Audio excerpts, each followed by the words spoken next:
बॉलिवूड अभिनेता सलमान खानच्या वांद्रे येथील घराबाहेर गोळीबार झाल्याची धक्कादायक घटना समोर आली। दुचाकीवरून आलेल्या दोन अज्ञात व्यक्तींनी रविवारी दिनांक 4 रोजी पहाटे 5 वाजेच्या सुमारास सलमान खानच्या घराबाहेर अंधाधुंद गोळीबार केला। आरोपींनी सलग 4 राऊंड फायर केल्याची माहिती आहे।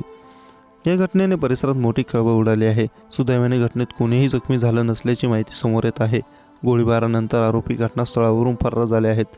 घटनेची माहिती मिळताच वांद्रे पोलीस घटनास्थळी दाखल झाले असून आरोपींची CCTVच्या माध्यमातून शोध सुरू आहे। मिळालेल्या माहितीनुसार जेव्हा घटना घडली तेव्हा सलमान खान घरीच होता। दरम्यान गोळीबाराची घटना घडताच पोलिसांनी सलमान खानच्या घराबाहेर पोलीस सुरक्षा वाढवली आहे। कोणत्याही अज्ञात व्यक्तीला परिसरात येण्यापासून बचाव करण्यात आला आहे। याआधीही सलमान खानला अनेकदा जीवे मारण्याच्या धमक्या आल्या आहेत। काही दिवसांपूर्वी लॉरेन्स बिश्नोई गँगने सलमान खानला जीवे मारण्याची धमकी दिली होती। सलमान खानला मारणे हेच त्यांच्या आयुष्यातील उद्दिष्ट आहे, असं कुख्यात गँगस्टर लॉरेन्स बिश्नोईने एका टेलिव्हिजन मुलाखतीत उघडपणे सांगितलं होतं। लॉरेन्स बिश्नोईच्या धमकीनंतर मुंबई पोलिसांनी सलमान खानच्या सुरक्षेचा आढावा घेतला होता। काही दिवसांपूर्वी अभिनेता गायक गिप्पी ग्रोवलच्या कॅनडातील निवासस्थानावरील लॉरेन्स बिश्नोईने हल्ला केला होता।